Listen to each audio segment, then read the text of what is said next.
ये सारी चीजें सिर्फ उन लोगों के लिए महत्वपूर्ण हैं जो लगातार कोशिश कर रहे हैं कि अपने जीवन को बेहतर कैसे करें, थोड़ा और बेहतर काम कैसे करें, जीवन के दूसरे आयाम को कैसे खोलें।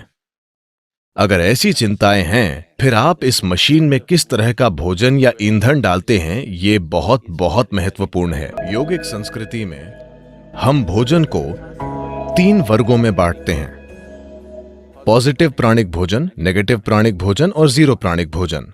पॉजिटिव प्राण का मतलब है कि जब आप उसे खाते हैं तो वो शरीर में एक तरह की प्राणिक ऊर्जा लाता है। नेगेटिव प्राण शरीर से ऊर्जा निकाल लेता है। जीरो न देता है न लेता है, उसे बस स्वाद और आलस के लिए खाया जाता है।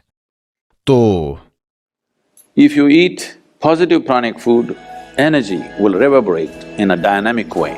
अगर आप पॉजिटिव प्राणिक भोजन खाते हैं तो ऊर्जा सक्रिय रूप से स्पंदित होगी।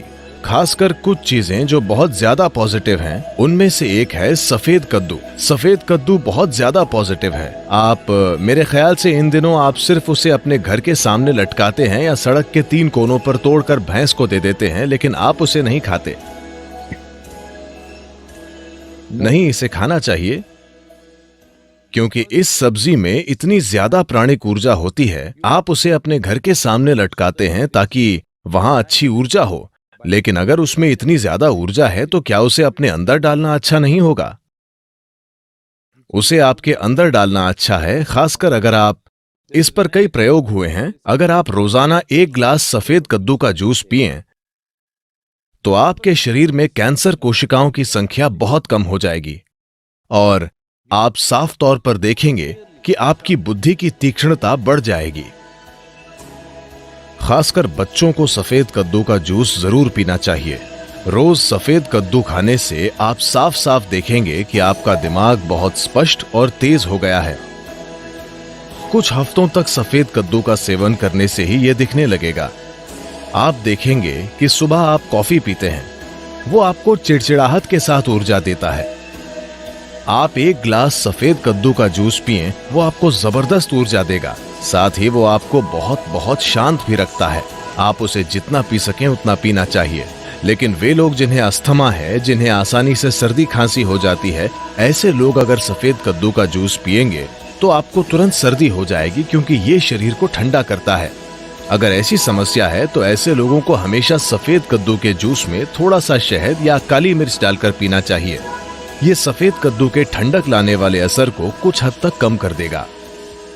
जब हम जिंदा रहने के लिए खाते थे तो हमें जो मिलता था हम खा लेते थे।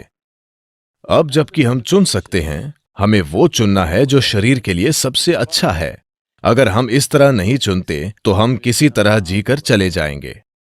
ये सारी चीजें सिर्फ उन लोगों के लिए महत्वपूर्ण हैं जो लगातार कोशिश कर रहे हैं कि अपने जीवन को बेहतर कैसे करें, थोड़ा और बेहतर काम कैसे करें, जीवन के दूसरे आयाम को कैसे खोलें। अगर ऐसी चिंताएं हैं, फिर आप इस मशीन में किस तरह का भोजन या ईंधन डालते हैं, ये बहुत बहुत महत्वपूर्ण है। धरती पर पाया जाने वाला इकलौता पदार्थ जिसकी रासायनिक बनावट लगभग इंसान के खून की तरह है। अगर इसका यूं ही सेवन किया जाए तो इसका एक तरह से असर होता है। अगर इसका सेवन ठंडे पानी के साथ किया जाए तो इसका असर अलग होता है। खून की रासायनिक बनावट को संतुलित रखना और खून को शुद्ध रखना, ये चीजें जरूर होंगी। बच्चों की बौद्धिक क्षमताओं को बढ़ाने के लिए ये एक अद्भुत आहार है।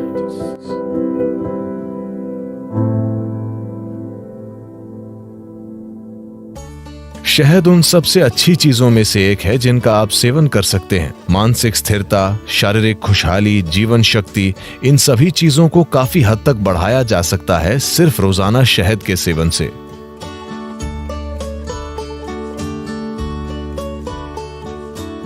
शहद इस धरती पर पाया जाने वाला इकलौता पदार्थ है जिसकी रासायनिक संरचना लगभग इंसान के खून की संरचना की तरह है। अगर आप कुछ चीजें बदल दें तो ये लगभग खून जैसा है। शहद का दैनिक सेवन आपके स्वास्थ्य के लिए बहुत कुछ कर सकता है, खासकर वो लोग जिन्हें अधिक बलगम की समस्या है। यह आपके दिल के लिए बहुत अच्छा है, आपके दिमाग के लिए अच्छा है, यह आपके मन को सतर्क रखता है और ये बहुत ऊर्जा देता है।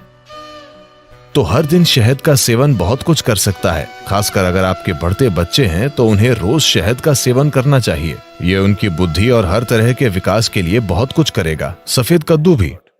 सफेद कद्दू और शहद दोनों चीजें एक साथ मिलकर बच्चों के लिए एक शानदार आहार हैं, उनकी बौद्धिक क्षमता को बढ़ाने के लिए। सभी चीजों में एक मूंगफली। मैं मूंगफली के बारे में विशेष रूप से उत्साहित हूं क्योंकि मेरे जीवन में एक दौर था जब मैंने सिर्फ मूंगफली और केले पर जीवन बिताया, बस इतना ही। क्योंकि इसमें वो सब कुछ है जो आपको चाहिए। बस भिगोई हुई मूंगफली, बस इतनी मूंगफली रात भर भिगोकर और एक केला, मेरा पूरा दिन निकल जाता था। और पूरी तरह से सक्रिय, ज्यादातर लोगों की कल्पना से भी ज्यादा सक्रिय। इसमें आपका जीवन चलाने के लिए सब कुछ है। यह अपने आप में एक संपूर्ण भोजन है। अगर आप इसे 6 से 8 घंटे तक भिगोते हैं तो पित्त निकल जाता है। आप पित्त जानते हैं, एलोपैथिक डॉक्टर इस पर ध्यान नहीं देते, लेकिन आयुर्वेद इसी पर आधारित है। उष्ण, शीत और पित्त, इससे पित्त निकल जाता है। और इस भीगी हुई मूंगफली को अच्छी तरह चबाकर खाना। बस ये पक्का करें कि ये जेनेटिक इंजीनियरिंग की हुई बकवास नहीं है। एक चीज ये है कि शायद इसमें जेनेटिक बदलाव किए गए हों। अब वो ये नहीं लिखते कि किस में बदलाव किया गया है और किस में नहीं।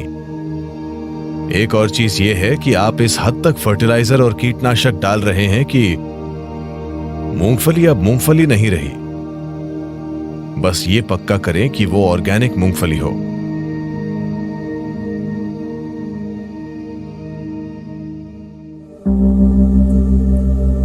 अगर आप नाश्ता बनाना चाहते हैं, आप एक रेसिपी चाहते हैं, तो मुट्ठी भर मूंगफली लीजिए, उसे 6 से 8 घंटे तक पानी में भिगोइए, इसे मिक्सर में डालिए।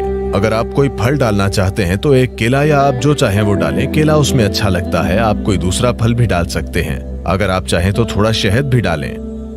2 मिनट, शानदार नाश्ता तैयार। इसे बनाने में केवल 2 मिनट लगते हैं। अगर आप इसे थोड़ा पतला चाहते हैं तो इसमें थोड़ा और पानी डालिए और बस इसे पी लीजिए। आप इसे दलिया जैसा चाहते हैं तो इसे गाढ़ा बनाइए और इसे खा लीजिए। आप देखेंगे कि ये आपको आसानी से 4 से 5 घंटे तक ऊर्जा देगा और ये बहुत पौष्टिक है।